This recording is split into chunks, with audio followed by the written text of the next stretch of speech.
Hi, hi, hi, hi, hi, hi, hi, hi. Hello, I am your commanding philosopher, Poison Tongue, back again for another round of mischief and mayhem. I really want fried chicken.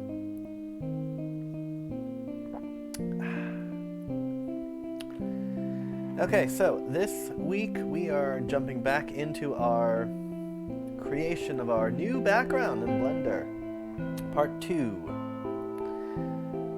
I'm kind of thinking this might take a bit longer than just 2 or 3 streams, so I'm going to put a cap at around probably 3. So this week and definitely next week we'll need it. And if we don't finish the non-animated part of it by next week, then we'll just take a break anyway. Go do a little something else for maybe a week or two, and then come back to it. Because I don't want to have one thing dominate week after week after week until it's done. I like going back and forth. Keep it interesting, keep it different. Try new stuff. There's a whole bunch of stuff I have in the works that I haven't started yet, so I'm looking forward to that. Also, I know a while back I played on the piano a little rendition of the remaining background musics that we did. You can look back up. One of them is changing. I rewrote completely from scratch one of the other ones. So that's going to be taking the place of, well, the one that goes for what we're doing right now. So the song that we are building a background for is changing, so it won't be the one that you heard before. I haven't played it yet either. Just came up with it, I think, 2 days ago. So yeah, I might fiddle with that a little bit, a little more, refine it, and then we'll pair that. Eventually we'll compose that on stream, because, well, I misspoke. Never mind. The background that we're doing now is for a different song. The song that I rewrote is the waiting theme for that Please Wait screen. So that, I definitely want to do that first, so you're not sitting in silence. I guess you could sit in silence a bit longer. Teaches you patience. Patience is a good thing, most of the time. Okay, we good? We are recording, we are sound. Alright, let us jump into... Bam!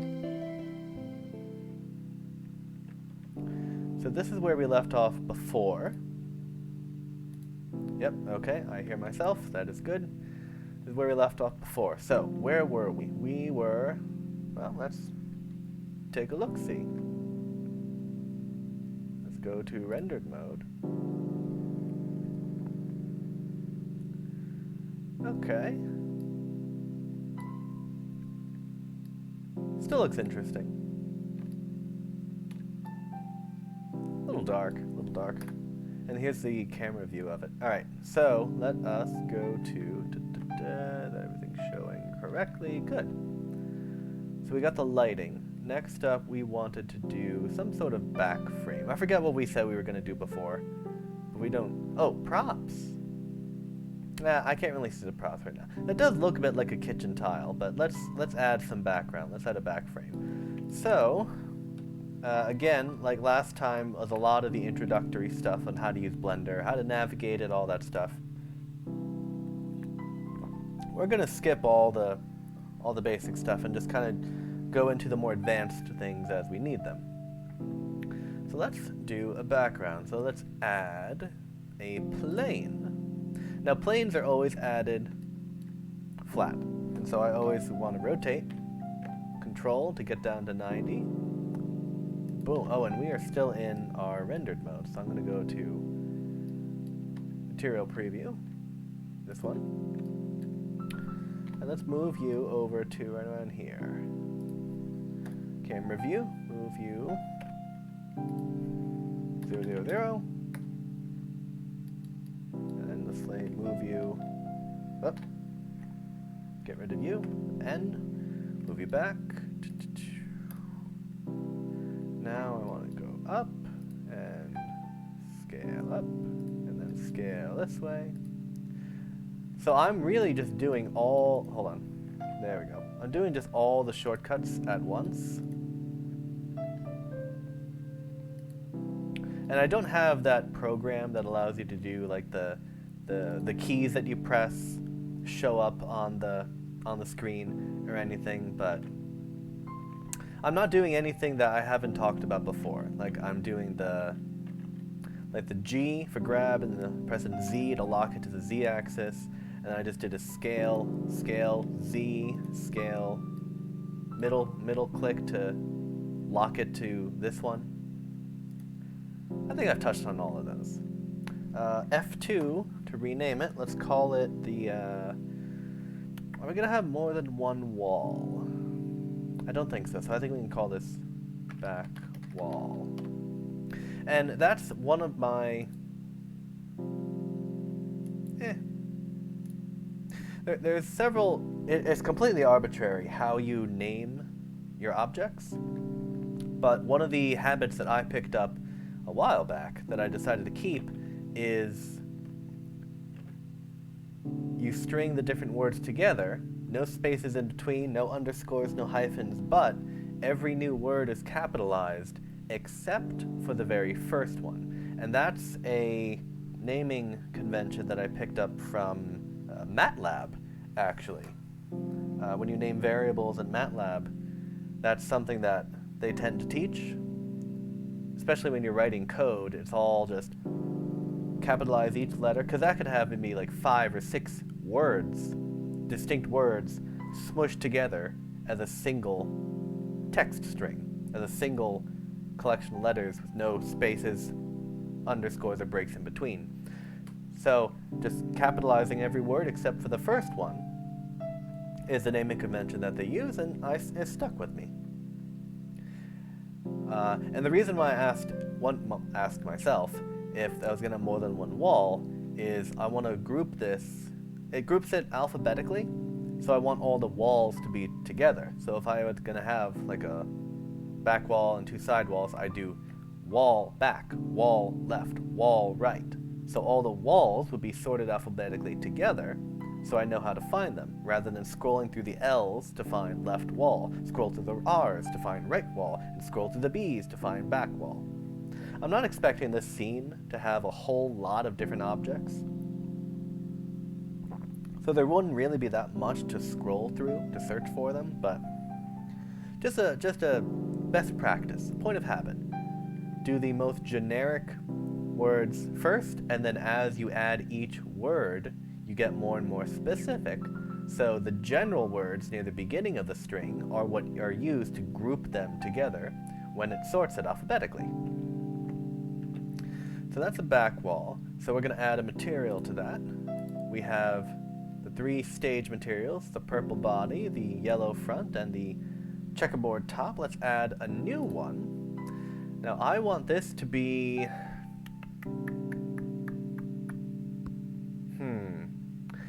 Now, do I want a single back wall, or maybe do I want it to look like it's on the floor? I think I'm gonna change this. So this is gonna actually come up a little bit like there. How does that look here? And then maybe this. Nah, let's do that. Let's edit. Bring you, whoops. Hold up, bring you down. Shade origin back to geometry, so it's recentered. And then, whoops, edit mode. Then I'm going to take you, hang on. There you are. And duplicate you. Control D.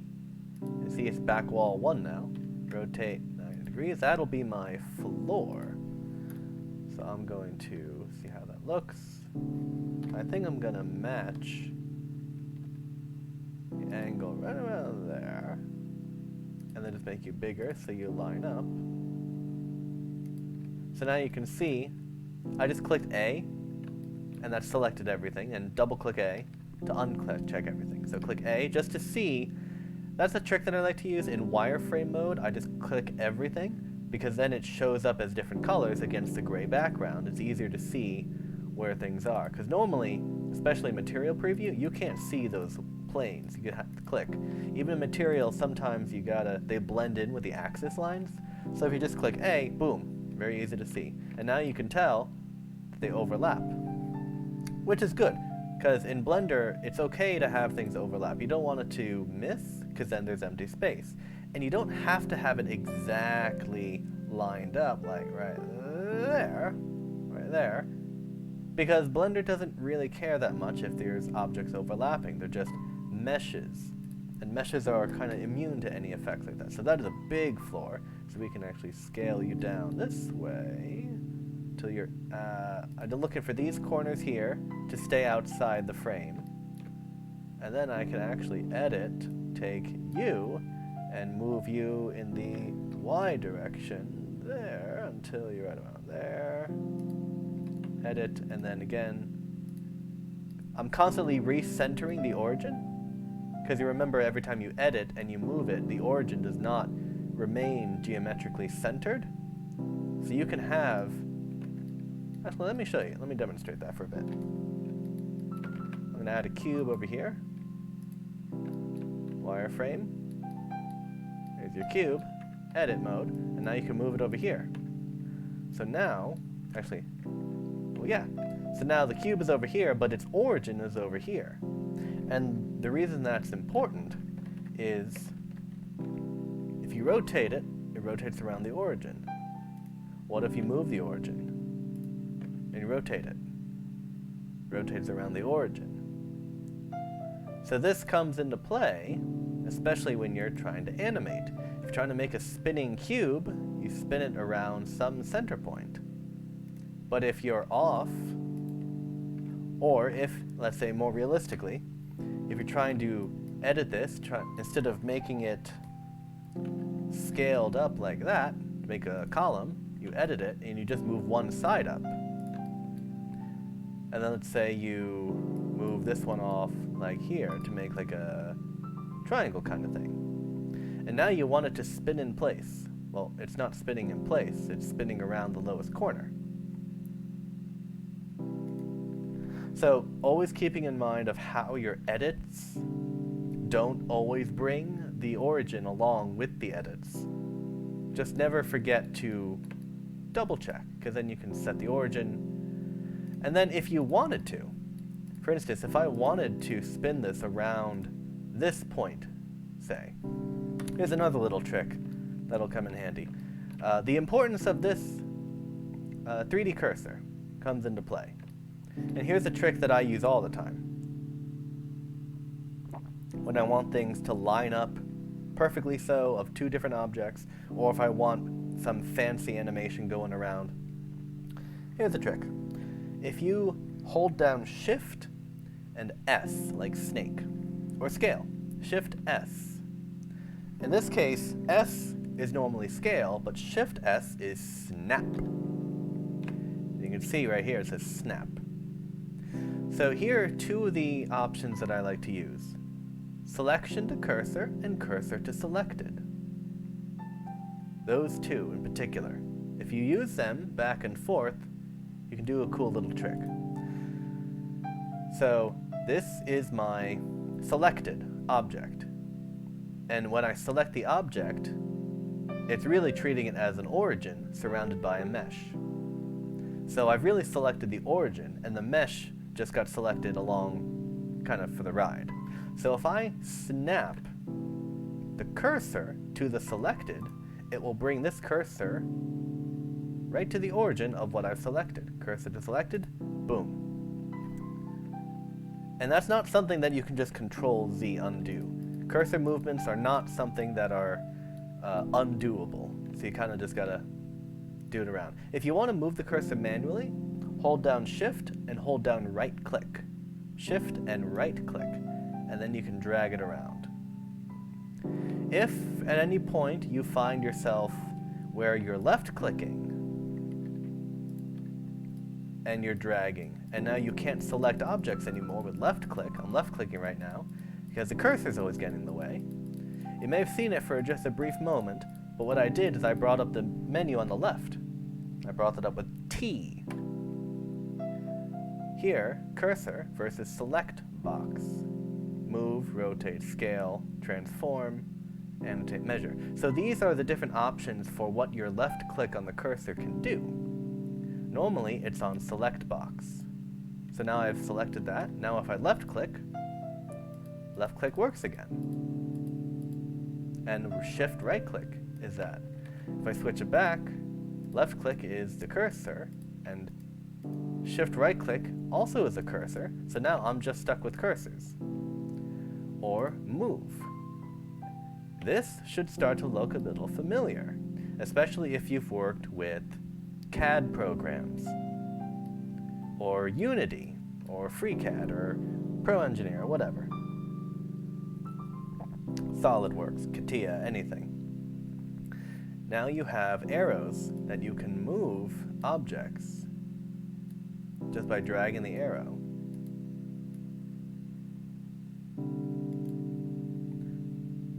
Same thing with rotate. Now you have circles. You're rotating around the red. And it shows you with that grayed out area right there that you can see by how much you're rotating. And then same thing with the blue. Sideways or green. This way. And then scale. You see, it's similar to, well, they call it move. I still call it grab, because the shortcut's G. But the grab, these are arrows. Scale, these are squares. Some programs, they'll have circles. I think Unity does circles at the end. And then that is literally just exactly what it is. So that avoids the whole shortcut thing. And then transform gives you all three. A little arrow on top, and then a square to scale, and then the circle to rotate it. So here is a good way to know, to see, or really to demonstrate the difference between G, R, and S in terms of these green, red, and blue axes, because they're demonstrated here. Let's look at green, for instance. And I know I said I wasn't going to go back into this, but I just want to touch on it a little more. The green arrow goes along the green axis for movement. The green square goes along the green axis for scale. And the green circle encircles the green axis for rotate. So see how the center of the circle is another green line that appeared to? And center of here is another red line. The axis is actually here, but here's a similar, and it's color-coded so you know which one it is. Same thing with blue. That's the only blue line we got.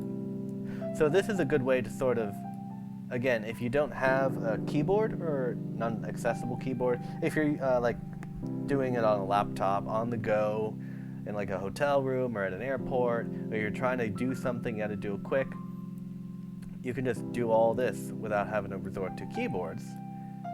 And Blender tries to make it friendly for like mostly mouse use, mostly keyboard use, blended use, with a number pad, without a number pad. They try to have all these redundancies in place based on the equipment you have. That's why there's so many different ways to do the same thing. And then annotate, literally just draw. If you're familiar with VRChat, it's very much just like that. This is if you want to do, say, you want to annotate something on the video screen. And it's just a pen. It's just a pen. And if you hold it down, you get different options. So here, select, you get tweak, select circle, here's a select circle, select lasso, which is like a free draw, like in MS Paint, you get a free selection per circle. Or a box. Or just a tweak, which is what we normally do. That you could tell because it has this tiny little drop-down arrow, very, very small, but the cursor, the move, and rotate do not have them. But the regular cursor, scale, annotate has them. Scale, you can scale cage. And notice it's not those little multicolored squares anymore. Actually, hold on, let's see if I can just get rid of all the annotations. Annotate eraser. Erase them all. And here's a little cool trick. If you hold down the mouse, the left mouse button, that activates the eraser. If while you're holding it down, you use a scroll wheel, you can change the size of your eraser. So, if you wanted to erase everything, let's just draw a bunch. Draw around here, do here, and let's try annotate a line. Straight lines you can do, or polygons.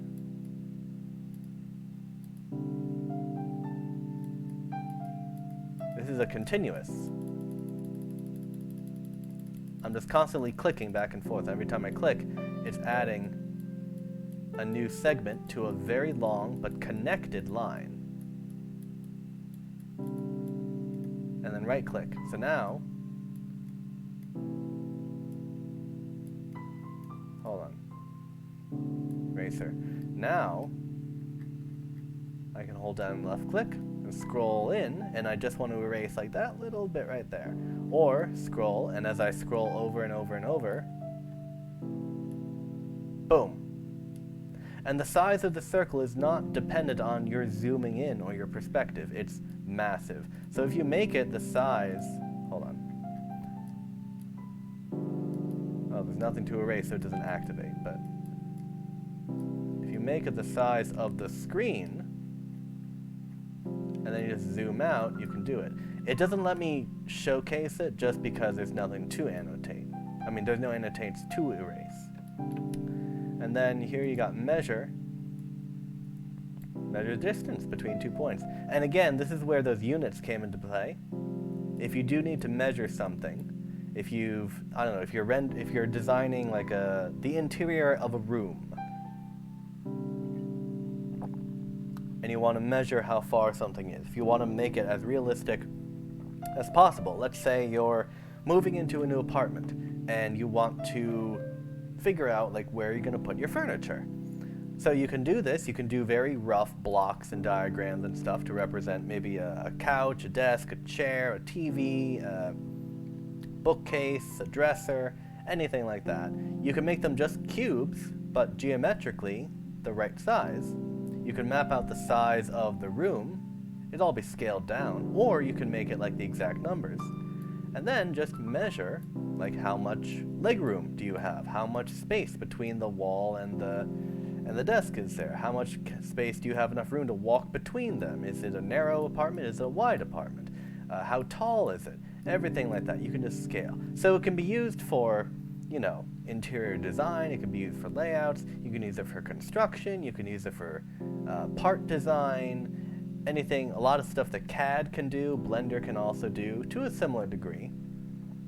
So yeah, Blender is just a very powerful multi-tool for a whole bunch of different applications. Both creative and technical. And now,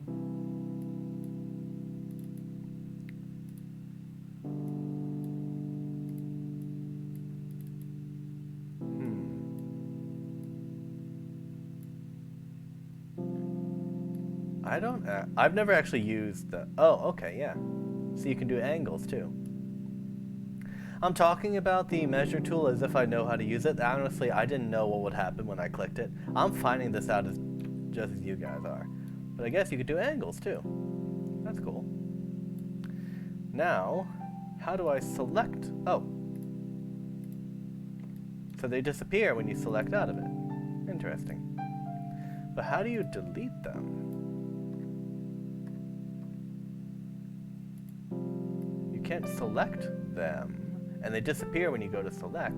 So I wonder, how would you delete all measurements? Click, delete. There's nothing to delete. Well, it'd be a shame if these measurements were permanent. How would you delete them? If you can zoom in, select one.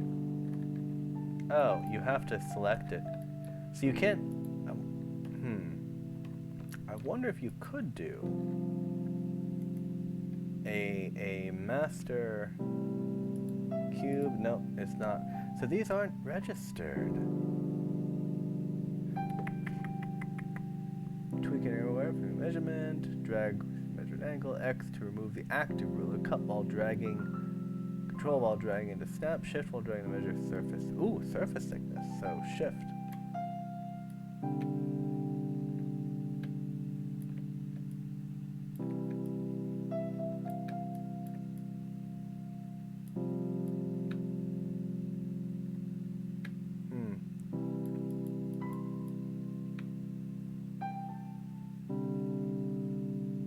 Oh. Surface thickness. Ah, that's interesting. Okay, okay, so let's move that over here. Surface thickness, so just measuring how thick this is. So if we bring our N, we know it's in the Y direction, which is the green. So this way, it's 2.19 meters thick. So if we hold down Shift, if we click here and we measure and we hold down Shift, it snaps to measuring the thickness. Interesting. And that's how thick it is. Now if we measure it this way, this is constantly changing.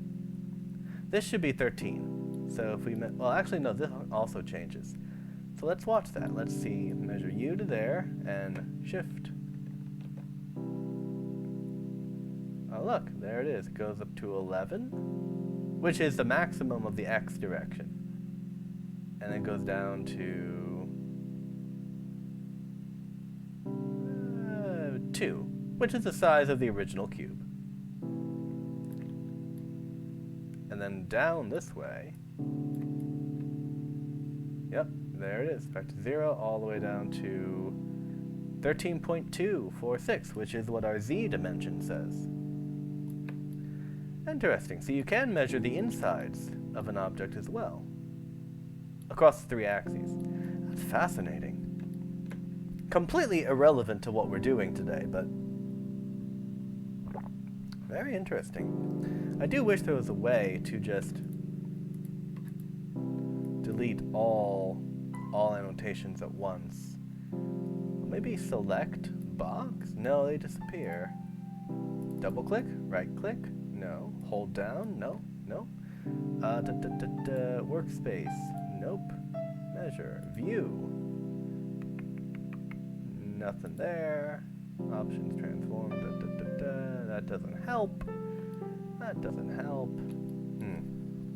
There doesn't seem to be a good way to just delete all measurements at once.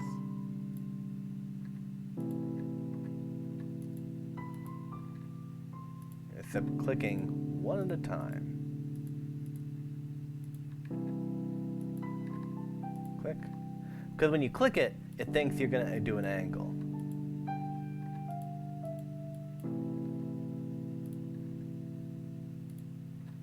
Or you just click the end point. But you can't do like a mass select. Which I guess you wouldn't expect to delete like a whole bunch of measurements all at once. So I guess it's a failsafe. Anyway, what we're gonna do? I forgot what we were doing. Ah, right. We were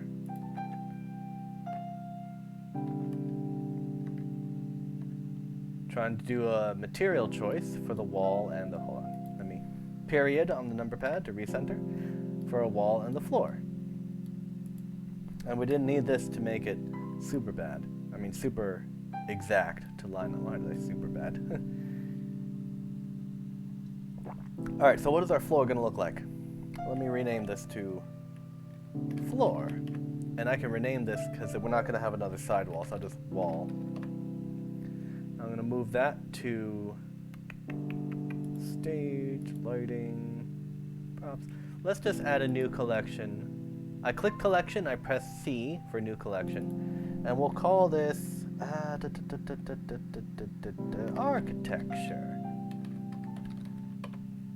And we'll move the floor and the wall to that. Now for the floor, let's see, what do we want this to look like? Floor can be speckled. Yeah, the floor is such a small little sliver of the scene, it doesn't really need to be much. We'll make it black. We'll make it black. Floor. And again, back to our shader. And material preview. And we'll make you dark. Now that blends in with the side of the stage because there's no light on the side. But if we added a light, point light right there, and that got dropped off where we moved the cursor to. So let's actually do a little trick. I never actually showed you the cursor trick. I apologize. I got distracted by the measure tool. Move you right there.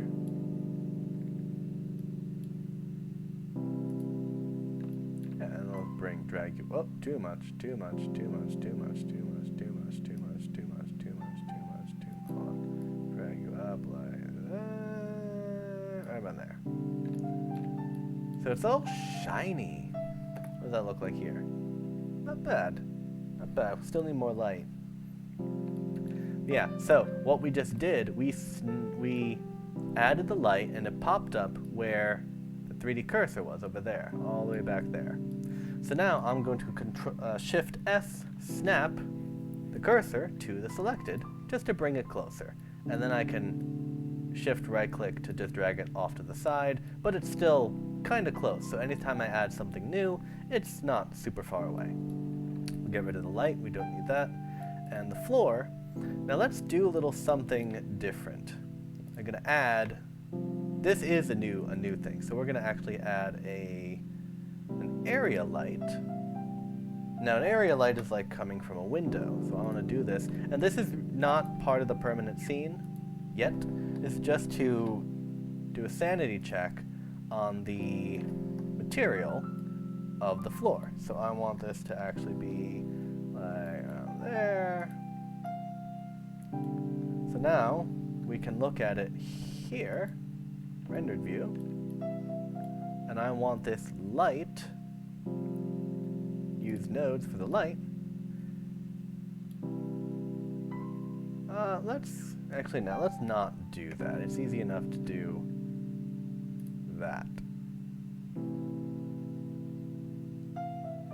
You know what? It's already here. We can change the colors here.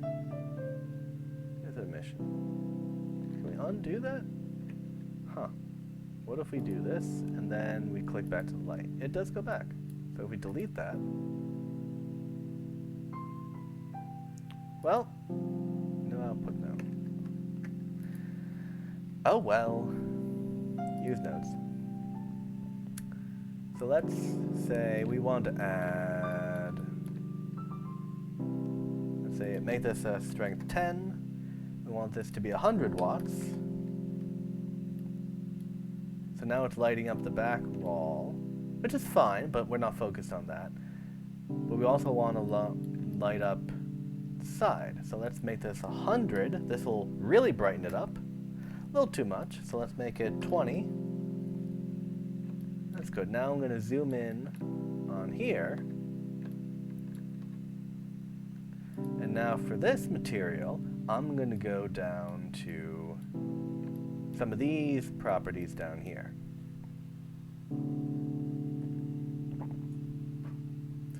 So metallic. Metallic, if you want to make something look like a metal, it's not enough to drag metallic all the way max. You have to drag down a couple of the other effects. So if we drag metallic, watch what happens to the floor.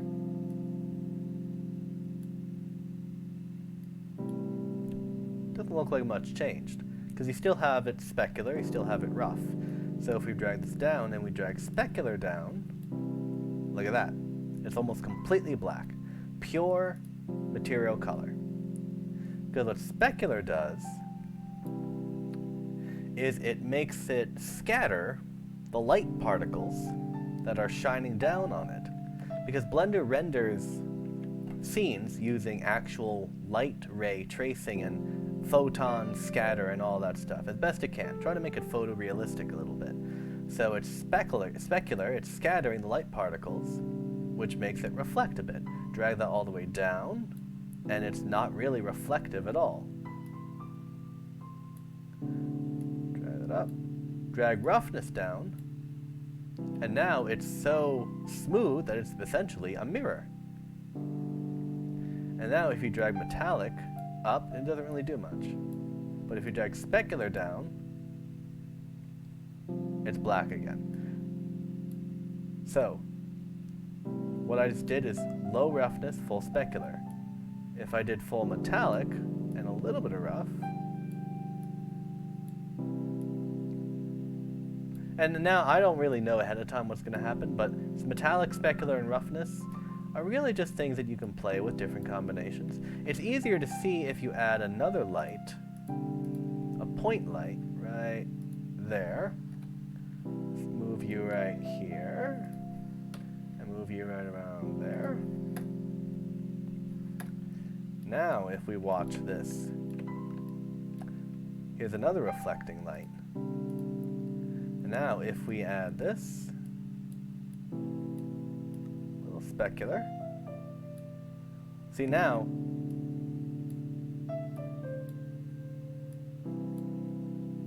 it's slightly different. It's brighter here, and it's brighter, sorry, I clicked the wrong one. Yeah, it's darker with metallic, brighter with this. Not so much difference in reflection, but then the roughness goes away. And now you can see the roughness really based on, that's why I added this point light, so you can get this effect.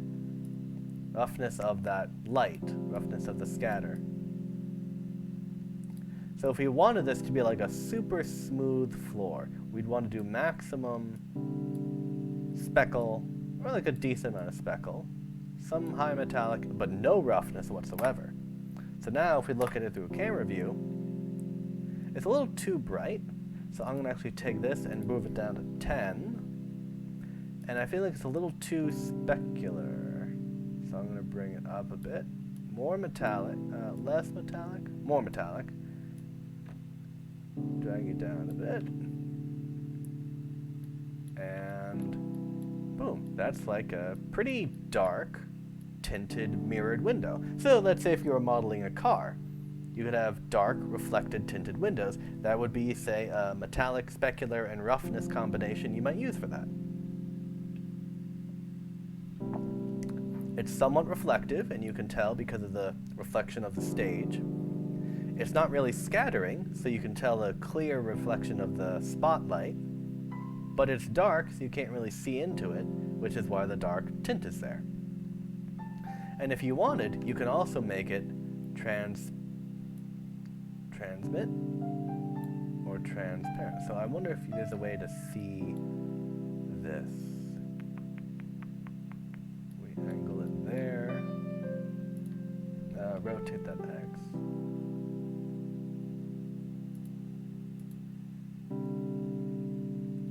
Let's see, transmission.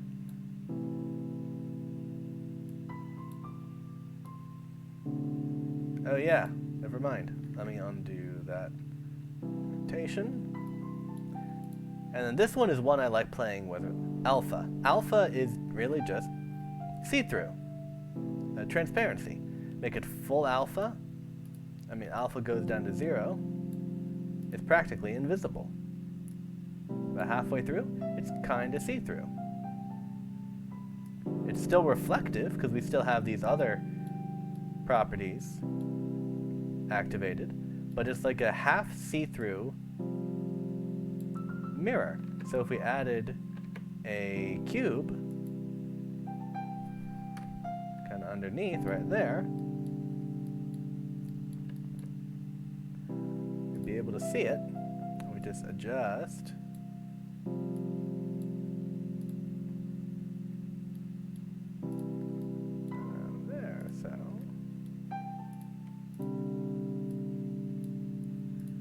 So we can get cool different effects, like a reflective see-through mirror. Now if I wanted to make this more reflective,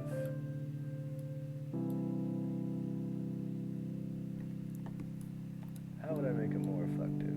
I'd have to turn down the see-throughness.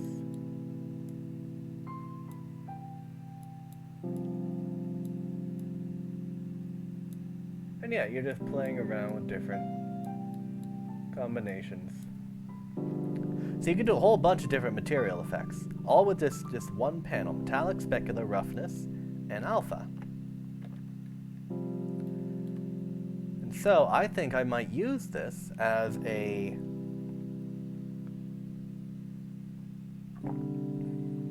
I got an idea. I can have like a semi-transparent wall that just shifts, like moves back and forth, side to side.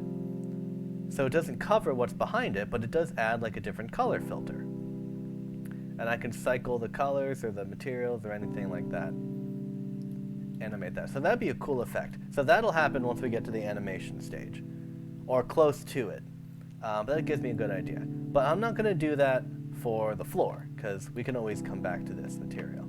So I'm going to actually revert this to 0, make it full that, make it kind of rough, specular, and that is our kind of shiny, but pretty rough floor. Not too reflective, kind of specular, and that's kind of like pavement, like blacktop. It's very rough and it scatters light, very all little pockets and pores on it. So I can get rid of the point light, get rid of the area light, and that's my floor. Now it is going to look different once we get our lighting in. So now I'm going to try to do the wall. Now what do I want the wall to look like? Let's go back to layout. What do I want the wall to look like? Let's make it maybe a diagonal stripes mixed in with it sideways. Or maybe we can do like a magic background. I don't know. We want to do this like a game show style. So maybe something with a spiral. Maybe something circular. I think we can do something like that. So let's take... Ooh, okay. I got an idea. I have no idea how it's going to work, but bear with me. Okay, so wireframe. Here's what I'm going to do. I'm going to hide the stage, hide the lighting, hide the props, and just keep the architecture. And I'm going to hide the floor, too. So now all we see... Actually, I'll hide the camera. I don't need the camera. So all we have here, if I just click A, the only thing that's selectable, or selected, is the wall.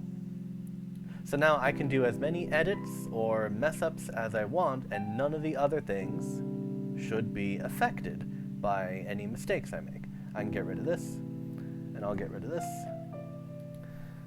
So, here's a little idea I just got. And it's another trick that I can show you. So this works in edit mode, so you click tab, and you can select everything, you select nothing. I like selecting everything because it gives a color change and you can tell what you have to work with. It's a plane, so it's only two-dimensional, which is fine for our purposes. And now, another trick is Control R. Now I haven't figured out a good reason why it's R, but if you do Control R, you see this yellow line that pops up when your cursor gets close. Or either direction. Now this is going to add a vertex. These are vertices. Add a vertex here, and a vertex here, and an edge between them. So if I click, now I can drag, and if I click again, or right click,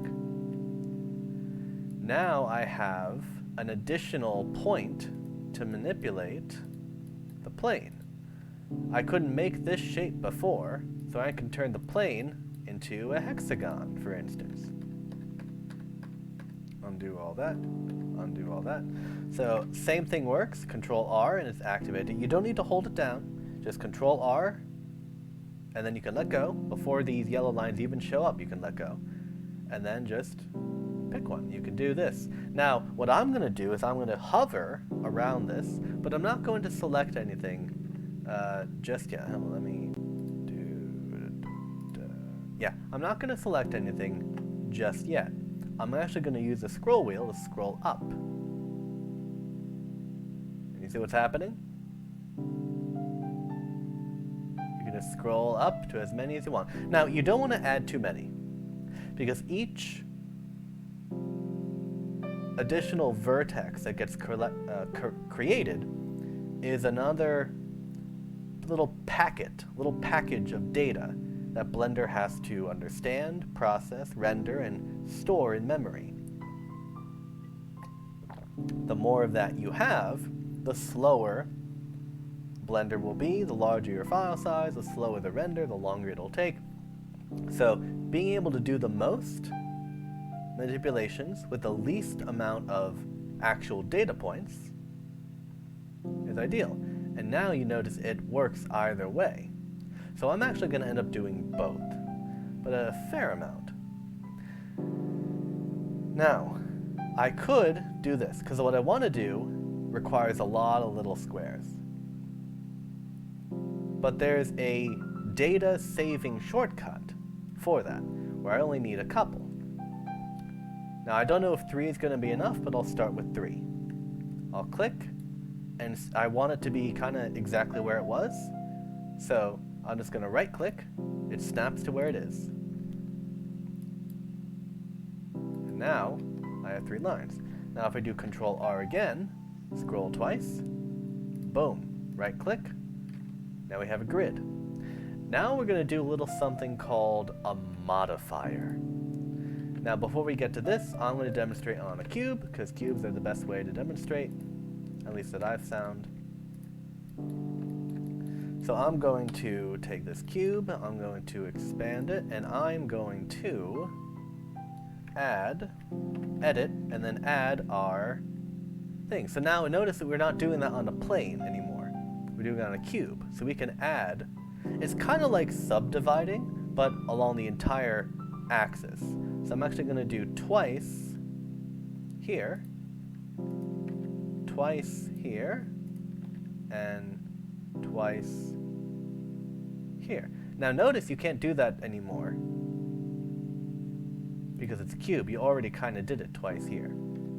So now it's already a cube of cubes. I can do it here. So now it's a cube of cubes. So now it's a 3 by 3 by 3 cube. Now we add a modifier. Now a modifier, as its name implies, modifies whatever object you selected. And there's a whole bunch of different things that you can do. There are about 5 that I use regularly to semi-regularly. And they are the following: Boolean, mirror,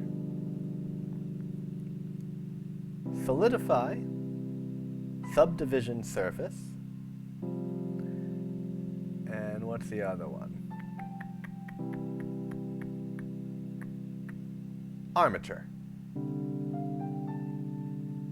So we don't need to do armature yet.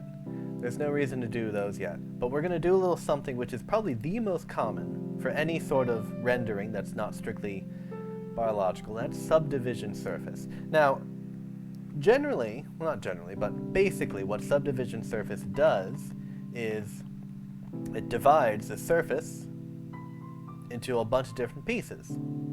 Well, that's kind of what we just did with our Control R, right? Oh, and I pressed it again, but I wasn't in edit mode, so it didn't show up anything. Edit mode, now I can do it in between. I have a lot more options. But now you notice it's 3 by 3 by 3. If we add a subdivision surface to this, watch what happens as soon as I click it. Watch the cube. It rounded out.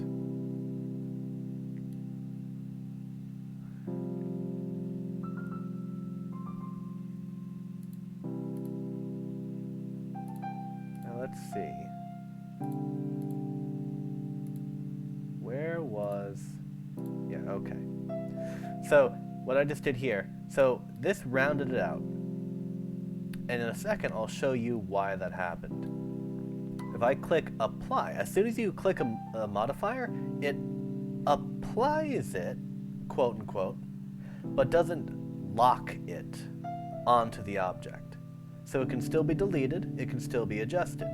But as soon as you click apply, it's fixed.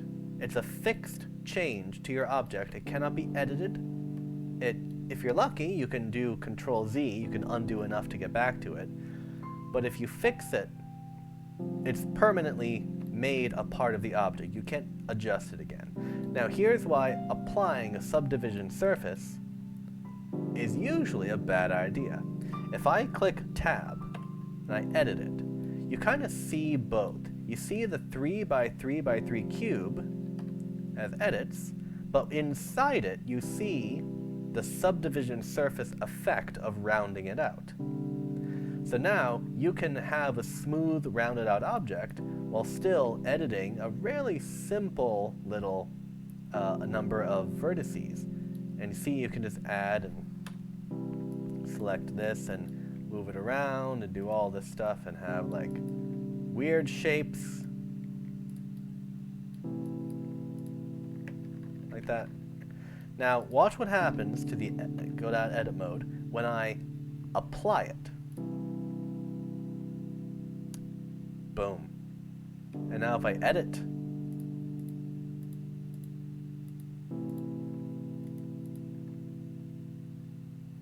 there's so many different vertices now.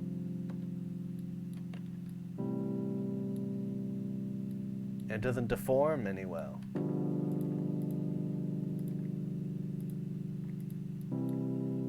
And look at all these vertices that now Blender has to calculate. As long as the vertices are part of the unapplied modifier, it doesn't add a real load to Blender's processing. And there's a lot easier ways to make like a spiky cube than this. But as long as it's as soon as you apply it, it becomes a lot more complex, a lot more data, and boom. Now it's just 3 again. So having it active, having this active, but not applied, and you can't apply it in edit mode. So as long as you're in edit mode, you can't click it, you're safe. Get out of mode, it becomes clickable, so be careful. But as long as you're unapplied, you have a limited number of vertices for data, for a Blender process, and yet you can still get the deform as if every little bit was a flat face. And this number of subdivisions, if I crank this up to 6, and I apply it, you notice how many vertices there were last time? How many are there this time?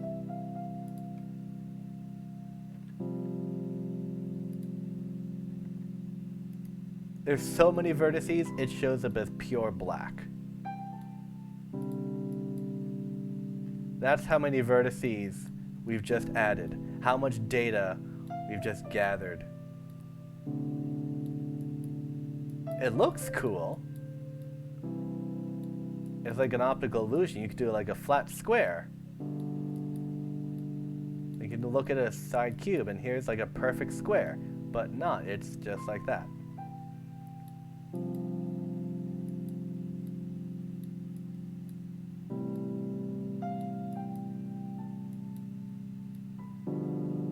But yeah, that's how many vertices we just added. And I don't know if you can hear my laptop, but the fan just kicked in. That's how much it's struggling to try to keep track of this stuff. So I'm gonna undo all of that. And my computer's running a bit slower now because, yeah. So yeah, so don't ever apply this if you can help it. Sometimes you got to, sometimes that's the right move, but try not to, if you can help it. Besides, it doesn't let you edit this shape anymore. So this is what we're going to be doing. Now, the modifier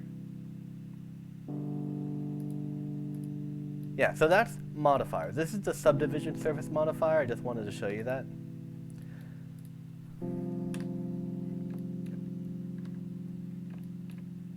So what I want to do now is apply that same subsurface modifier to a plane. And the difference between viewport and render, viewport is what you're looking at, render is what is rendered in the actual thing. Normally, you render at a higher resolution than what you see. So what you see, what you get, will be better than what you see. Personally, I like making them the same, so what I see is what I get. Because sometimes you don't want it to be rendered too many subdivisions. Usually not. Usually you want as many as possible, and the more, again, the more you do, the more it's going to have to process when it renders. Because when it does the viewport, it only has a limited number of vertices. When you render it, it adds all the ones that we said not to add, but only at the very end. So it does add them, but it saves you the trouble of having to work with them. 2 or 3 is kind of my rule of thumb for what I want, and these other settings I don't really use. But now, if I apply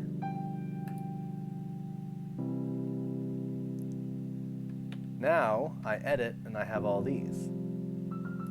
Now I'm going to do another little trick, which is something else. See, Blender has all these tools, and I'm just showing them all to you. This is called proportional editing. Now, watch what happens if I just select these couple here, and I click R to rotate.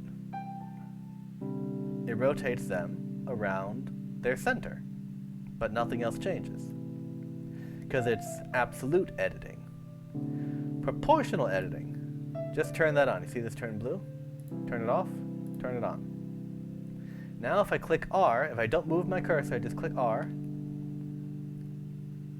you see that little circle that popped in? That happens if I scroll up. It gets smaller. Scroll down, it gets bigger. So now if I scroll down, so it's just inside the rectangle and I circle, nothing really happens differently.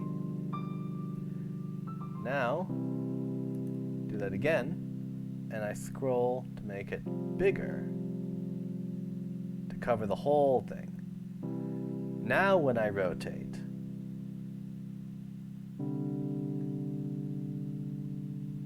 you see the circle determines, like in a FPS term, first-person shooter terms, the area of effect. What are actually affected by this rotation. And the amount that it's impacted is determined by not just the size of the circle, but also the curve.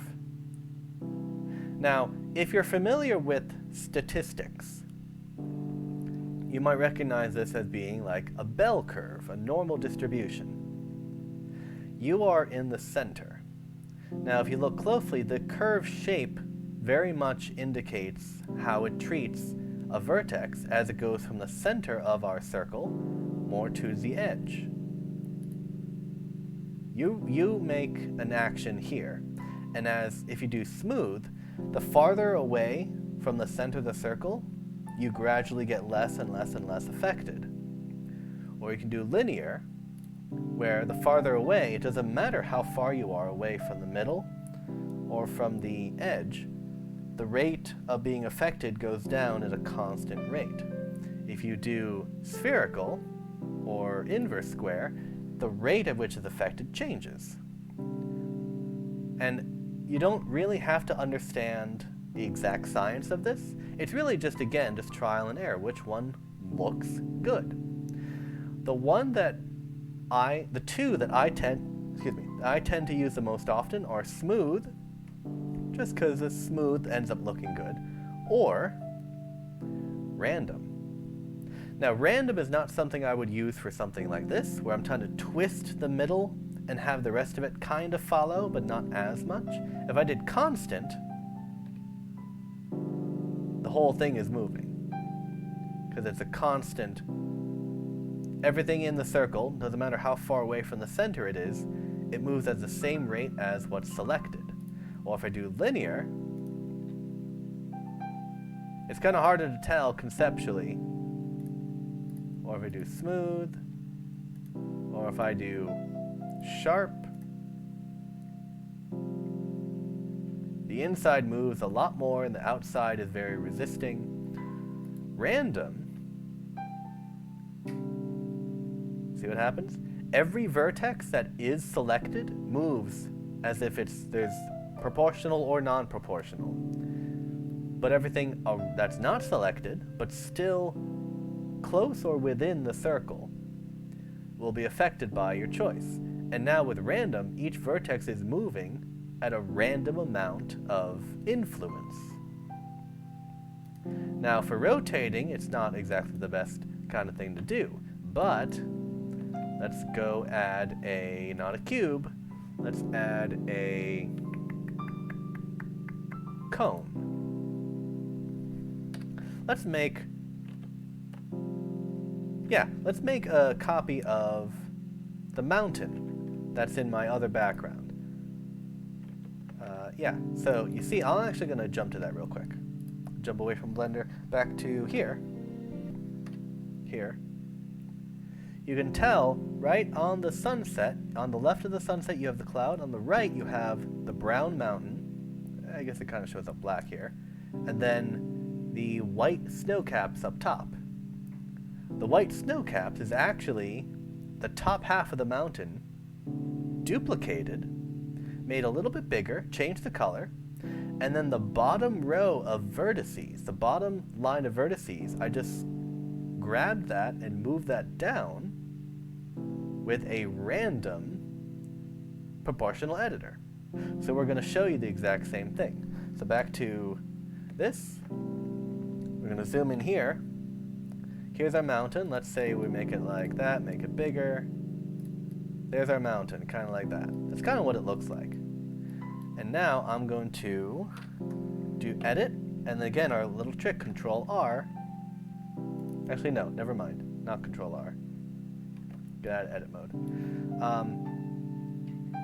Okay, yeah, here's a chance for...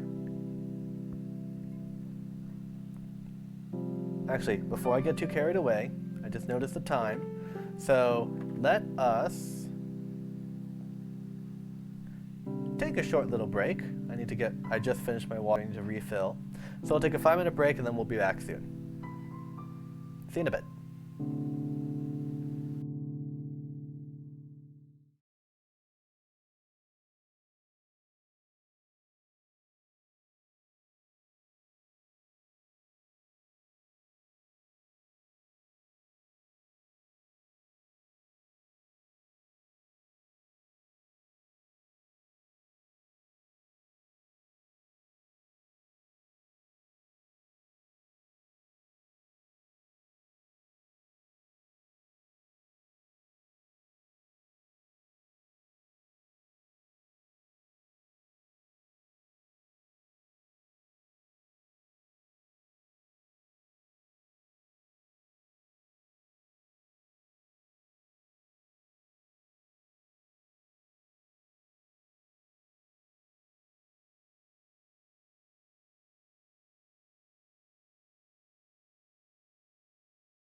And we're back. All right. Testing, testing. 1, 2, 3.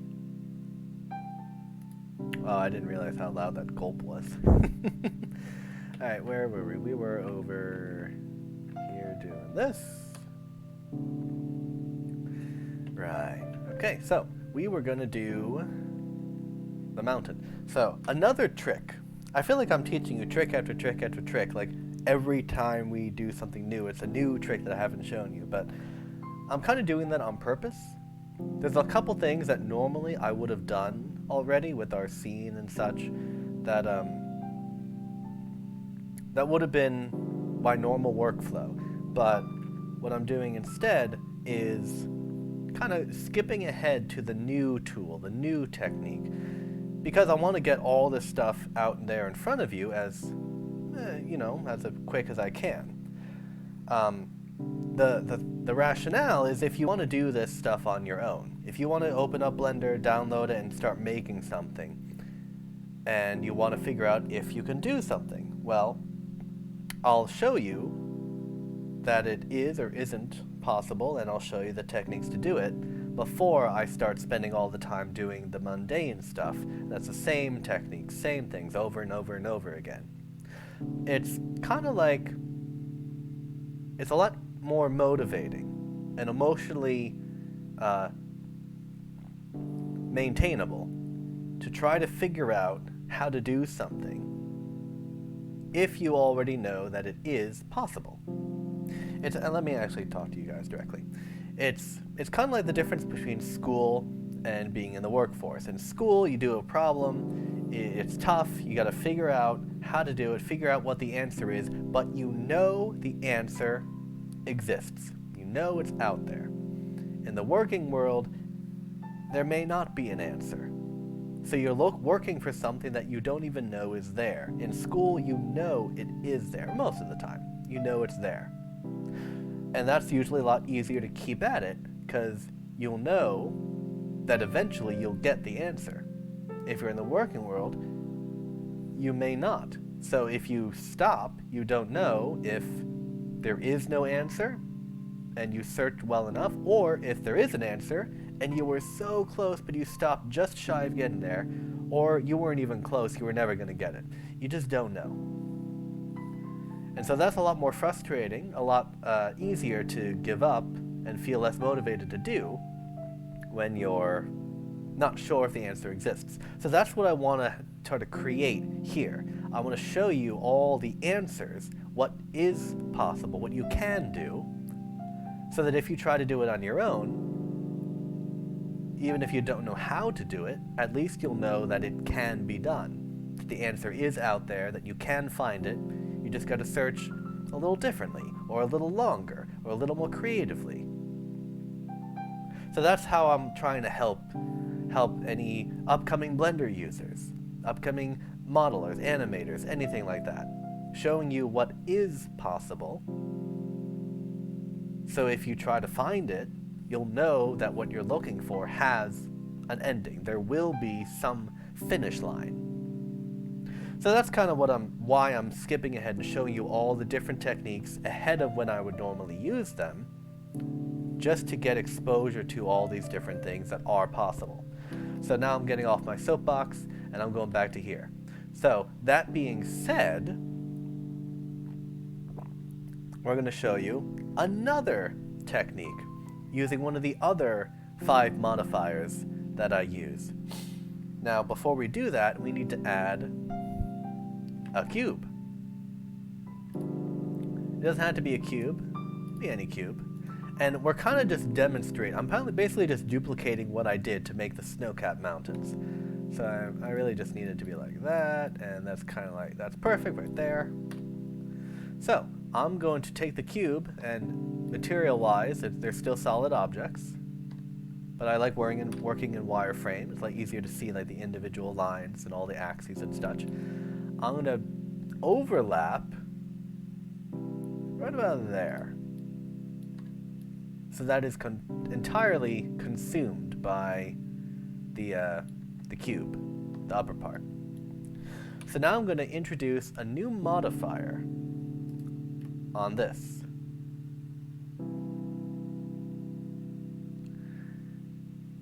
Actually, no. I'll do the whole thing. I'll duplicate this so we have an extra copy out of the way. And I'll call this mountain. Let's call it EX, for example, mountain. And we'll actually drag you out. We'll drag the cube out, and we'll drag the cone out. So you're not part of the architecture. So we can hide that. Here is our, we'll call this a snow cap.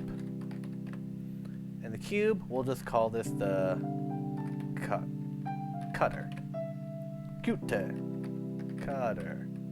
You know, why not? We'll call it butter. I like butter. Cutter, butter, either one. Yeah, so we're going to add a modifier. And the modifier we're doing is actually Boolean. Now, Boolean is adds or subtracts, cuts or joins. It's the type of operation. Now, here's how I most often use Boolean. Actually, to show you that, I'll need to move this down. I'll show you one way to do it. Whoops. I added the modifier to the wrong object. And click the mountain, and then add Boolean. Now the cube has no modifier. The snow cap does. So, difference, intersect, union, those are the three options, three type of Boolean operations you can perform on this snow cap. Now I'm going to perform each one in turn and you'll see what happens. But the object, Boolean requires an object to do the operation. So right now I'm going to click the butter. So now the butter is going to perform one of these Boolean operations on the snow cap. So I click object, click butter. So difference. So what we have left is a snow cap, and you take the difference of the butter. So the difference is like the minus sign. It's the snow cap minus the cube. And if we apply that,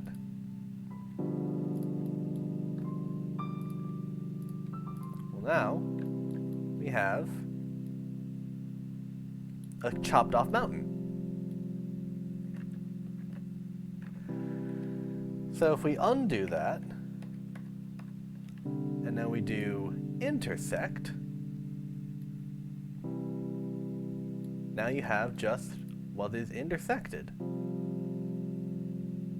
And it's pretty cool. It's like you're seeing the mountain inside the cube. So if you apply that, now you have just a snow cap. And now if you do union, well, now you have actually joined them, the two different meshes,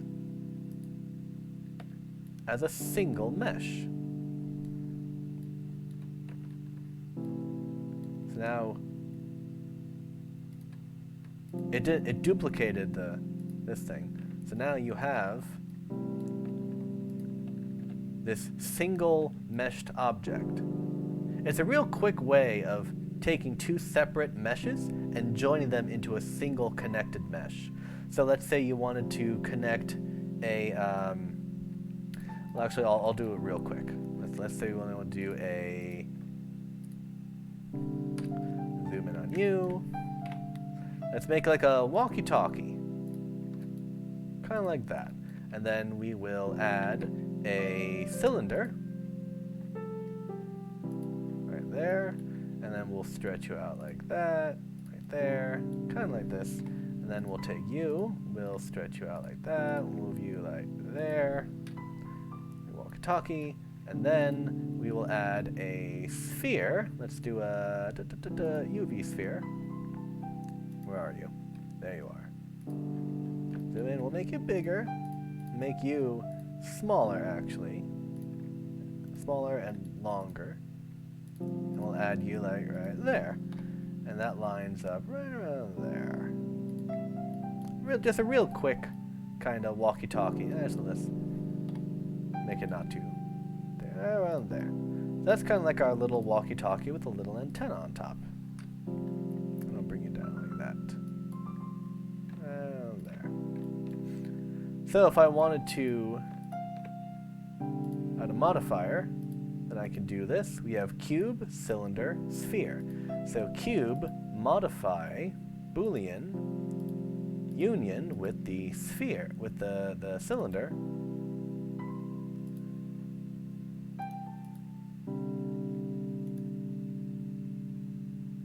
Apply that. You get rid of the original. Now you have this. And now you want...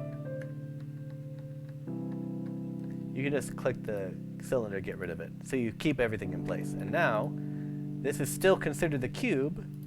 Add the modifier again with the sphere, with the union. Apply that, get rid of the original sphere, and now you have a single connected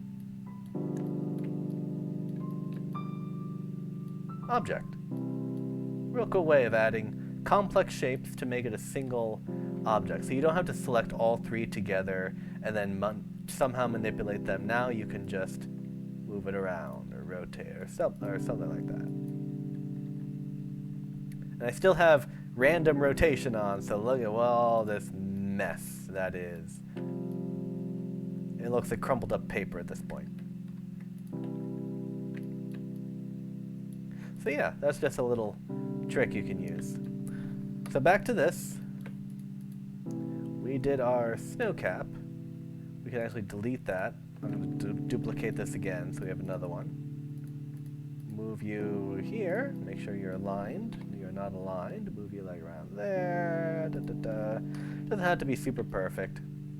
Doesn't have to be aligned or anything. So we're going to do the snow cap. So again, we're going to modify. We're going to take it with the butter, and we're going to make the intersect. Apply that, get rid of the cube, and now we have our snow cap. But it's a solid. It's a solid snow cap. We want it to be hollow. Uh-oh, hang on.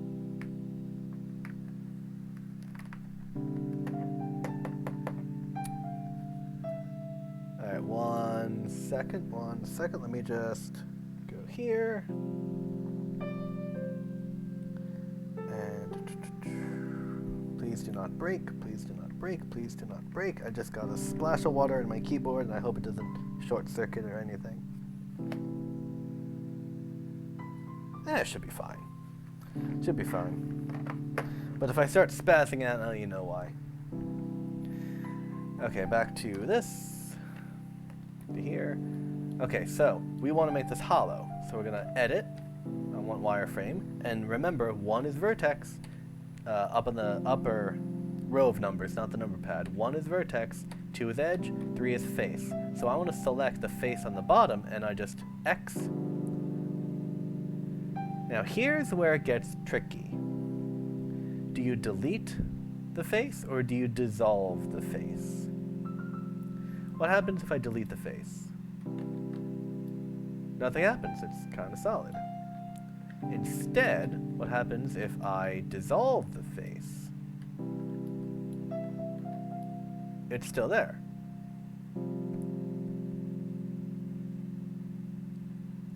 Now, dissolve the face doesn't really do much on a single face, but if we selected these two faces together, this face, for instance, this one side here, if we delete the face, it just gets deleted. It's completely gone. Just a little window into the hollow thing. But instead, if we dissolve the face, or dissolve these two together, it becomes one. So now it's a single larger face. So we could actually dissolve all these faces, it gets rid of them. But if we deselect one of them and dissolve them all, it becomes just two faces. One here, one there.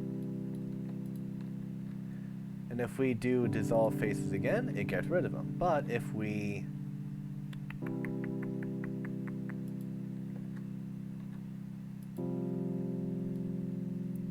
you could just experiment with different things. And you get some funky stuff when you start deleting individual faces and such.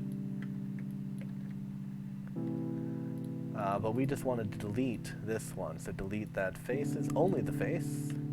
And now, look at it, it is hollow, which is perfect. It's like a little cap that just fits on top of the other mountain. That's exactly what it's going to be. So, since it's an exact copy of this, it'll fit precisely exactly, but it'll be the exact same size. So we need it to be a little bigger, so scale it bigger. And now it fits like a little hat.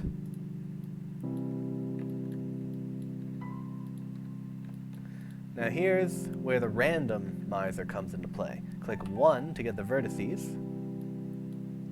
And now I want to select just the bottom ring. I'll move here so it's easier to see. Just the bottom ring of vertices.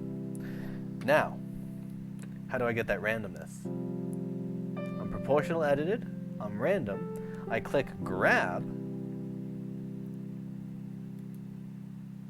and I just select one vertex.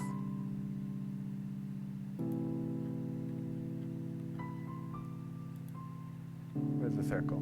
There's a circle. Actually, hold on, how did I do this last time? Did I scale it? Oh, right, I think that was it. Okay, so I think that might have been it.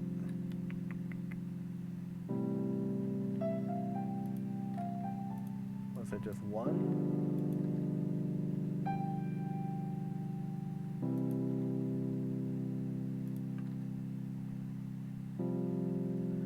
Yeah, okay. So it was one on either side.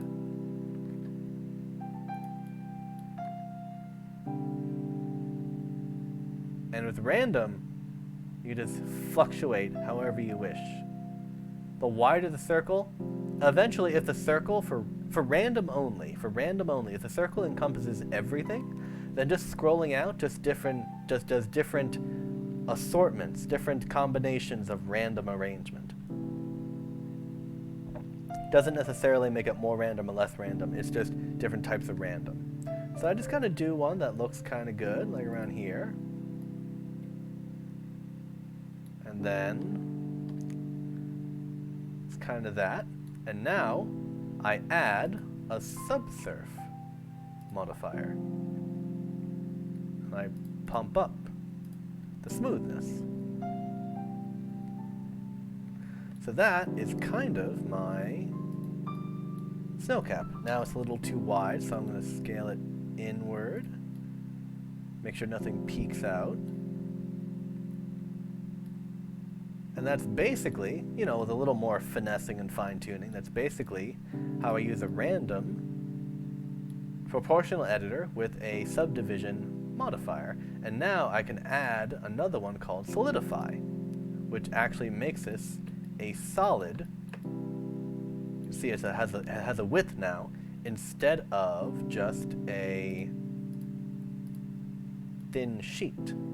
So just a thin sheet, it's actually solid. And this little TV icon, it shows or hides the effect of the modifier. So you can hide this, show that, hide this, show that. And then you can offset it either way you want. Doesn't matter. It's your preference. Just experiment. Make it really thick, make it super thin. And then just, you know, play around.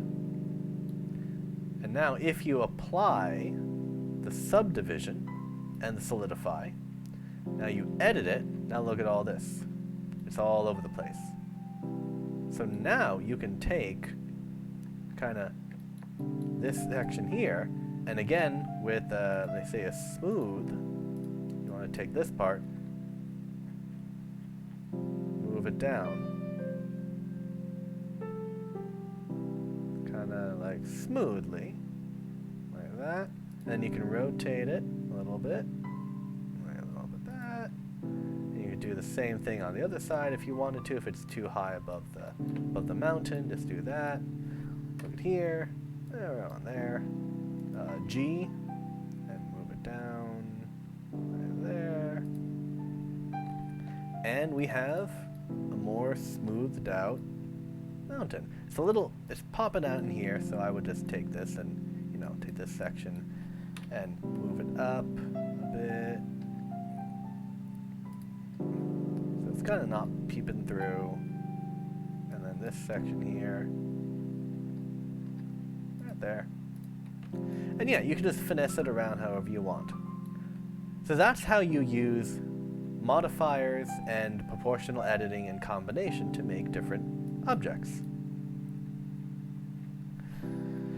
So, back to our other thing. We were trying to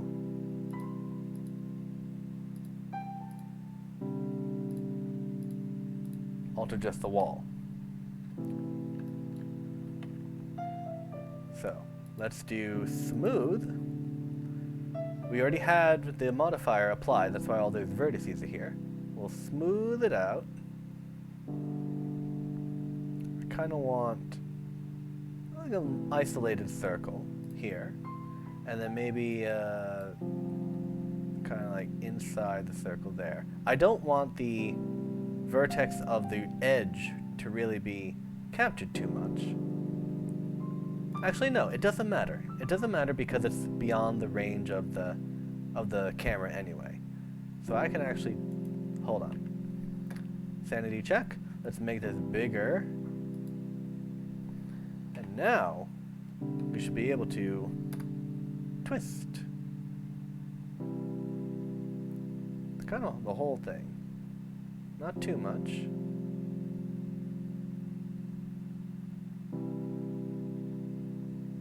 Actually, no. I like the other idea better.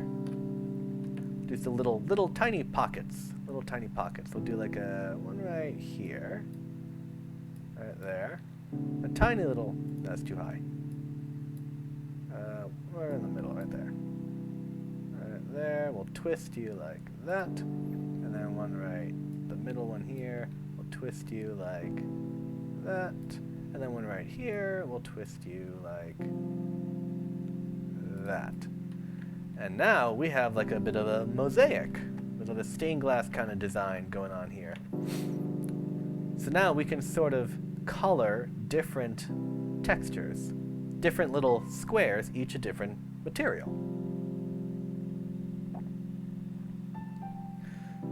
So let's bring back everything. Now we already showed you we have 3 different materials within the stage object. We're going to do the similar kind of thing to here, where we have different... I don't know why I brought everything back. I don't know why I brought anything back. So yeah, so you have different objects. So let's make it colorful. Let's do...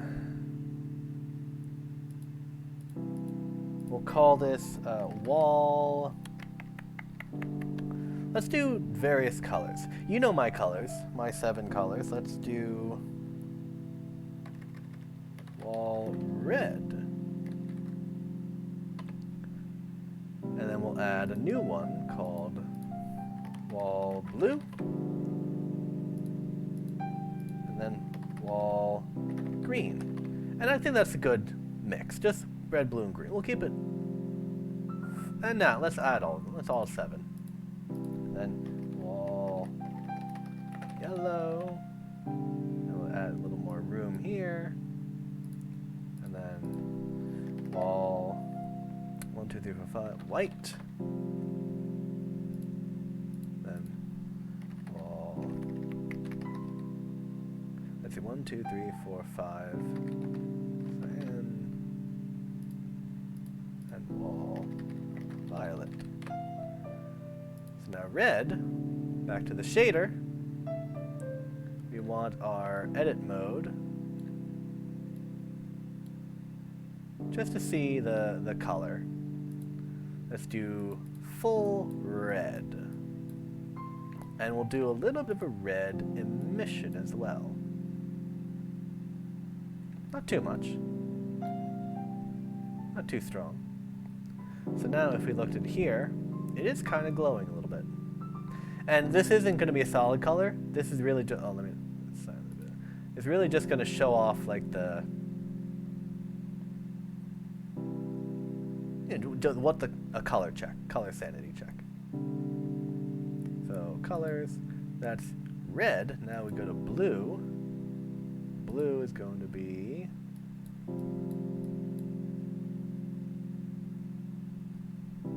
I guess that doesn't really show off, so we don't really need that. We'll just stick here. Blue, actually we'll stay here. Blue is just going to be full blue, and the emission is going to be full blue. Emission is the glow, so it's glowing in the dark. Ah, I spilled another water. Hold on.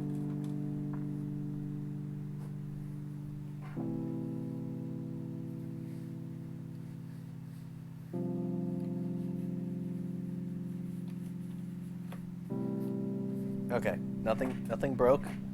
Pressed a bunch of random things and nothing broke.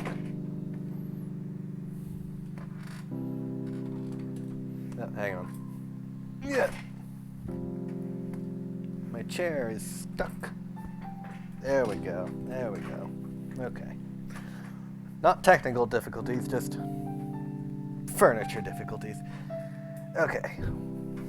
Am I still looking forward? I'm kind of looking forward. Yeah. Yeah, that's fine. Okay. That's good enough. Where are we? Right here. So we did blue. Now we're doing green. Full green. Whoops. Wrong one. And I think I want this one. This is usually a bit darker. Ah. And full green. And again a little darker. On there. Now we're on yellow. Yellow. Let's zoom out a bit. Yellow, I think, is red and green for some reason. And then red and green right there. And then white. Just gotta pump that up. Pure white. And now cyan, which is blue and green mixed together with a little less green in it. Less green and I'm kind of just eyeballing it here. And then violet, which is red and blue, and a little more bluish to it, right around there.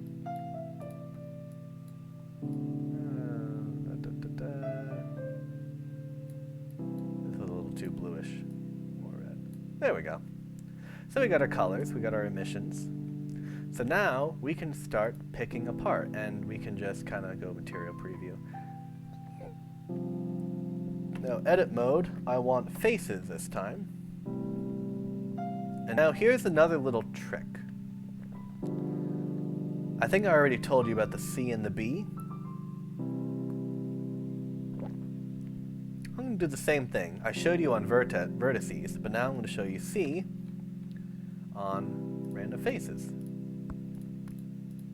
So actually, I'm going to undo that, and I'm just going to shrink it so I click really just one face at a time. That's not it. Hold on. Let's do C. Let's do really small. So I'm just clicking one face at a time.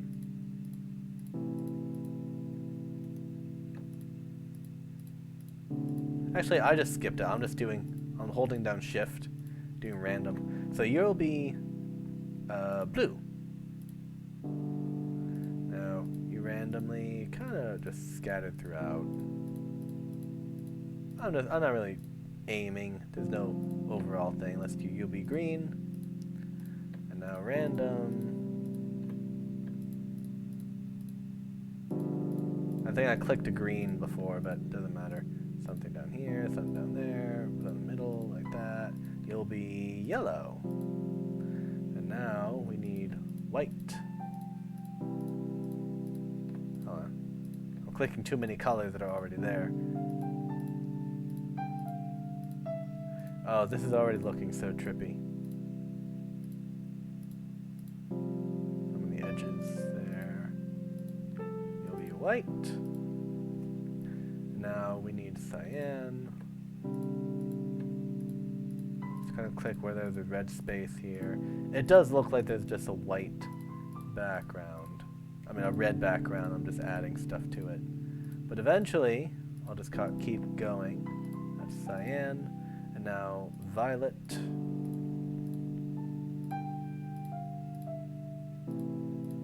Now I have no idea if this is going to look good or not. It's just a, impulsive stroke of curiosity here. It does look very weird though. Violet. It still looks like it's mostly red. So I think I'm going to add a little more. We'll see if we go to yellow. We need a little more green. A little more green.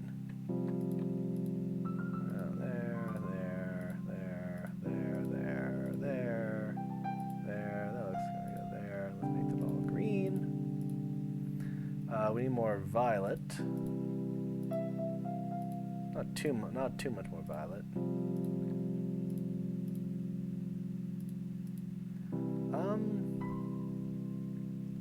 I think we have enough white, yellow, blue, a little more, maybe a little more blue.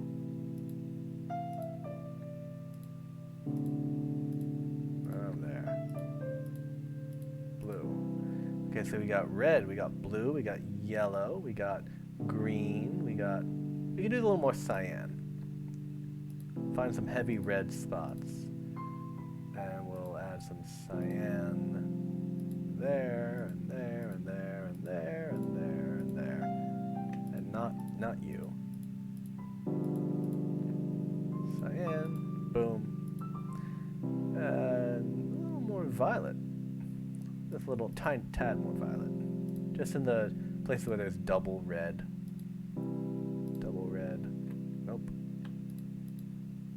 Double red. Double red. Double red. Double red. Violet. That's a lot of violet.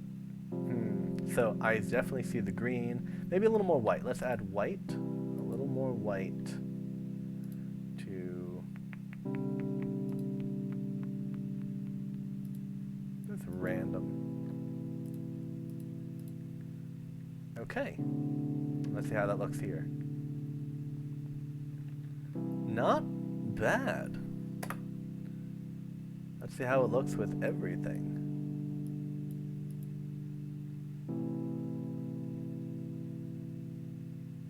That's not a bad look. That's not a bad look.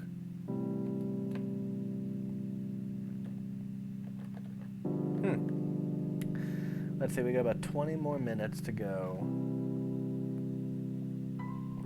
I only ran an hour afterwards last time because the 2 hours are really just teaching how to do Blender, not really modeling, so I don't feel the need to go over too much this time. That's a nice little mosaic. I'm going to change this to red, blue, green, white, and I'll change it to blue. Yeah, that looks good. And the rounded edges are not in the frame because they're behind the floor. I'm always just checking the frame of the camera because here's the camera right here. I'm just checking the frame of the camera, making sure everything looks good inside it. Now I'm going to be kind of above the stage, right in the middle of there. So actually, I think the stage should be further down a bit. Kind of like there. And maybe just shrunk a little bit like that. Yeah, that looks good. That looks much better.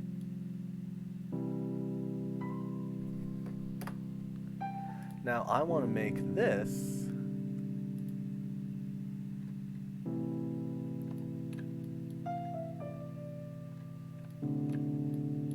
now it's emitting, so I want to make it a bit more rough. Nah.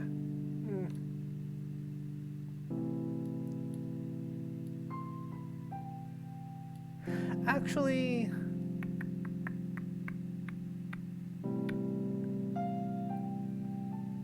yeah, we'll keep it as is. We'll keep it emitted, but I'll just extend it like that.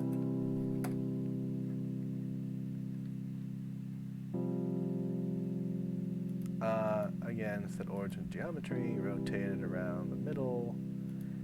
And I think I might want this to be rotating.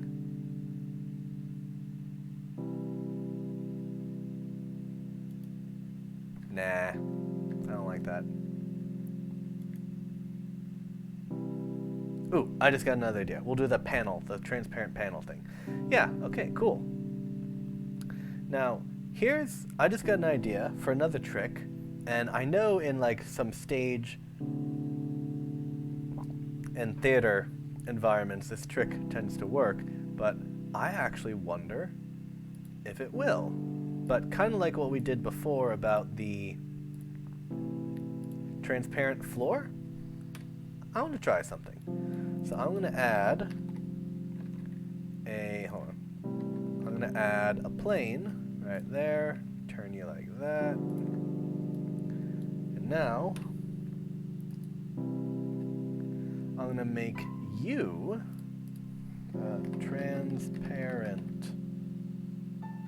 Let's do red transparent. And I want this to be full red, no emission, but also half transparent.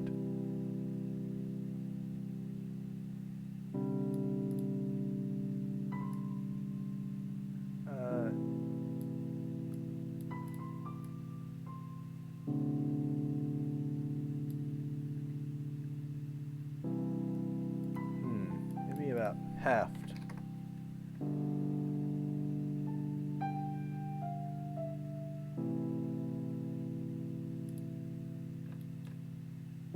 So it does add a nice little red tone to everything. Okay, that is my proof of concept. That gives me an idea. So we're gonna do that for all of these. Okay, so here's my thinking, guys. Here's my thinking. What did we name this? We're gonna name this, let's add this to architecture. We'll call this, transparent red. And we'll move you to architecture. And I'll have you just scaled up like that and moved over like that. And we'll have you like in front of there, like around there. And so my thinking is we're gonna have this animate kind of sliding back and forth. And we're going to have one for each of the different colors, just like sliding back and forth, like sentient sliding doors, just sliding back over and over, overlapping with each other, and it'll have different effects on the background. So yeah, I like that idea. I like that idea. So that's really going to be cool once we start animating. Yeah, so I guess I'll make all 7 of them right now. And I'll just line them up kind of right here. And there's plenty of space like in front of this, so I want to just make it right there. You're not in the frame. No, you're not. So that's red transparent. Let's duplicate you. That's 2, 3, 4, 5, 6, 7. You will be transparent blue. You will be transparent yellow. You transparent green. Transparent cyan. violet, transparent, white. And now the shader,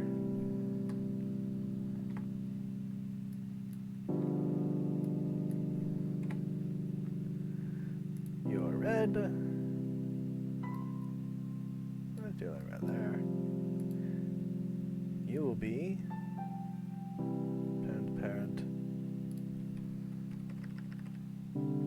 blue. And we'll make you full blue. Oops. Full blue and half transparent. You are going to be transparent yellow.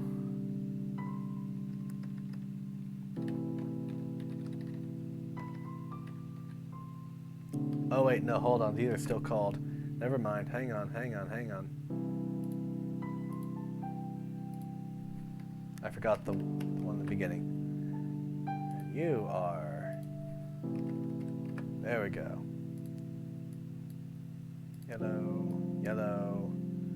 You are transparent green. And I know which one it is because I see the object name up here, so that's transparent green, so you are transparent green. I'll match it.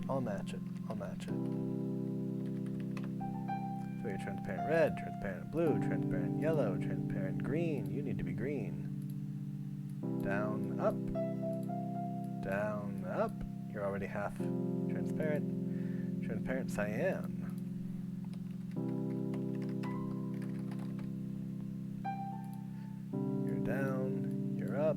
You're mostly up. You're down, you're up, you're mostly up. Around there. That's a little too bright. Around there. And a lot of this is just eyeballing it. It's what looks good. Transparent violet. You are red and blue, and a little less red. You are red and blue, and a little less red. Actually, that's still pretty bright. Let's do darker.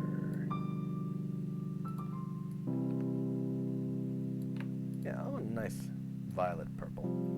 And then white, which is...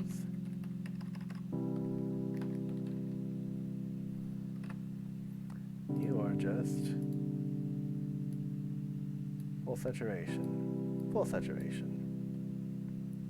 Okay, so now we've got our different colors. Now if we take violet,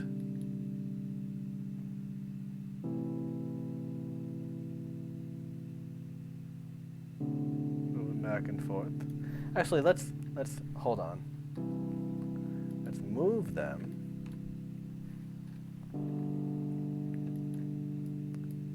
Here's another way you can do proportional editing. Let's make it linear, and we'll move one kind of like that. So let's move you all like that. So now we can do this way. That's in the X direction.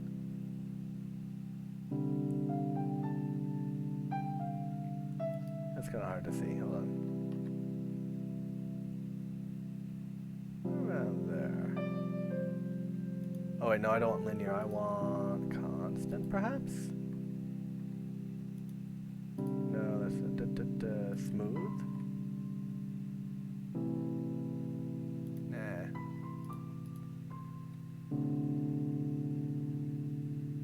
Linear should have been it, right? Yeah.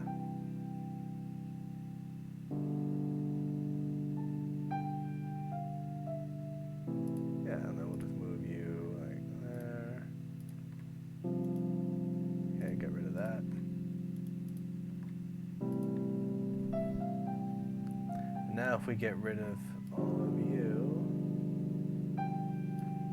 okay, you're good.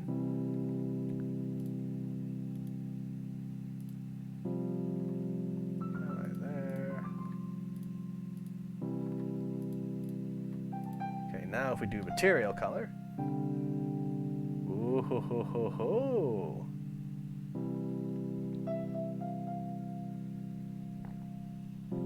That looks cool. That looks really cool. So just imagine those panels just sliding back and forth throughout the background. Over and over. Random order. Well, same order every time, but and we could have a whole bunch of them and then they cross over each other. So hang on, let's overlap. Here's red and blue. What's that look like? Oh, it's kind of a purple. That makes sense. Green and blue makes... Yellow and blue makes green. Not exactly a greenish.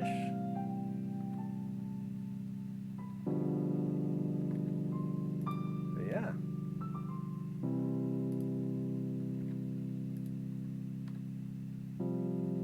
Blue and white makes cyan.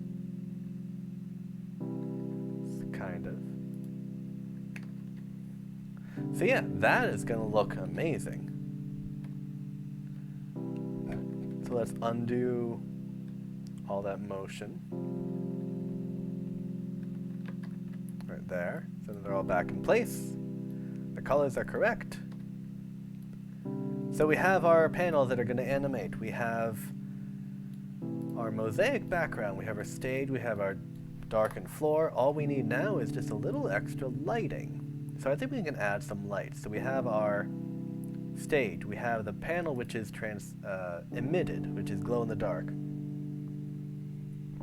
It really just glow all the time. Our mission background, we have our spotlight here. We're going to need maybe some... You know what, actually, I don't like the fact that this panel is glowing. So I'm actually going to go one by one and get rid of the emission. Just bring it to black. Hold on. Bring each one of these to black. Because when a material emits in this area, and it also has a regular color, it tends to limit what other effects you can do, especially with lighting, because it's going to be solid that color, no matter if it's well lit, poorly lit, overlit, or not lit at all. That should fix it. So yeah, so there we go. But these panels, they emit. The panels emit.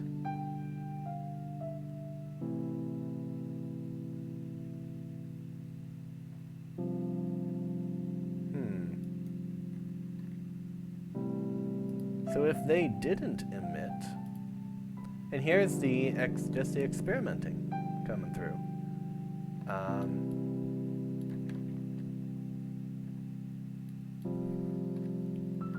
Zoom in. If we get rid of the emission here,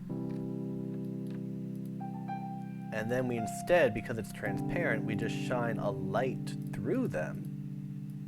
And again, I don't know if this is going to work, but I'm experimenting. Shine a light through them. And then we can adjust them to be more transparent if we want more light to pass through. It'll be like a light filter on the back. So now it's not emitting at all. Let's get rid of that. So it's kind of... Actually, let's undo that.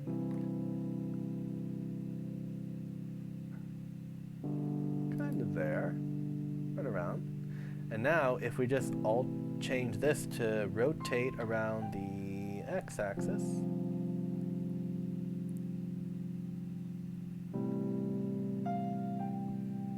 that's kind of the effect. That's kind of the effect that we'd get. So now, if we added a light, area light,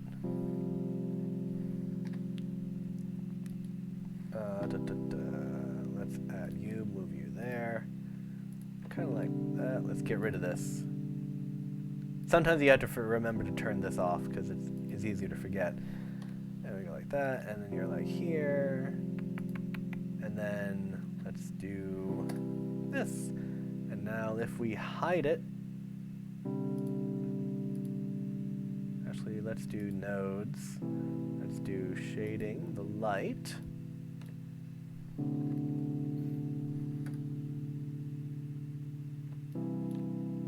Now if we increase the wattage to 100 and the strength to maybe 10, too much, maybe 5, actually 10. So you can still see the background, still see it in the back. Let's do 15. That's too much. 10. 15. Yeah. But then we want the size to get smaller.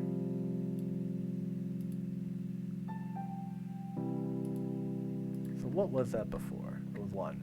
So actually, if I think you change it to a spotlight. And reduce.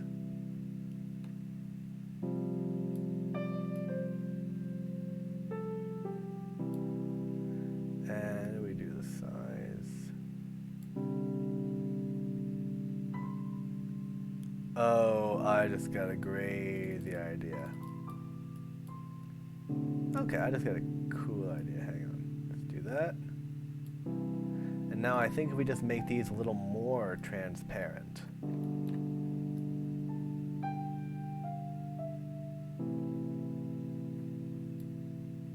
This is transparent cyan.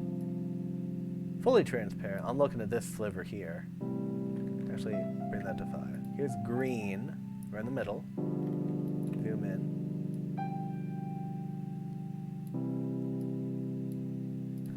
0.25. A quarter. As opposed to nothing?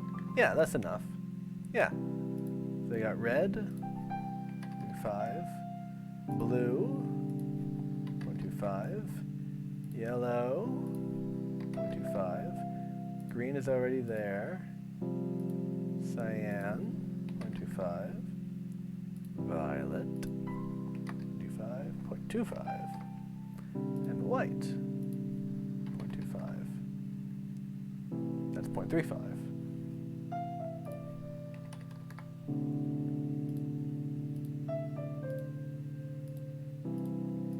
That's all 7.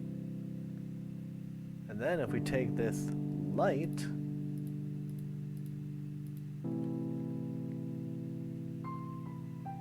we get the different kind of effects.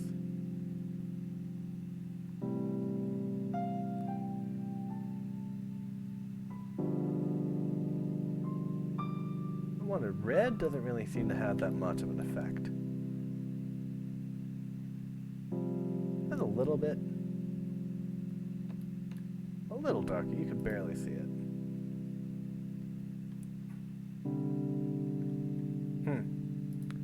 Well, this will be a decision to decide at another time. But yeah, I think we got some good progress. We've made our nice little stand background. We just need to work on the lighting. But I think this is a pretty good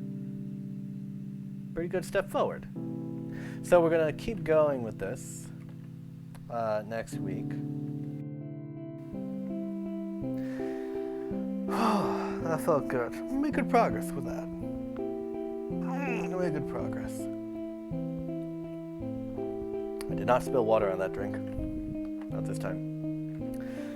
So, next week we're going to do that again. That'll be our third time doing this. We're definitely not going to get to the end of that. We might. Solid 2 hours, we might. We might end up getting to that. We might actually finish it. If we get, enough inspired ideas. Yeah, after that, we're going to do like another 2 philosophies or something, because I really want to get back to those. There's a whole list I have of stuff that I want to talk about. But yeah, that's really it for this week. Thank you for joining me. And if you ever want to try your hand at Blender, I hope that these lessons are helping you see what is possible, and if maybe inspiring you to give it a shot yourself. So thank you for watching, and keep on making.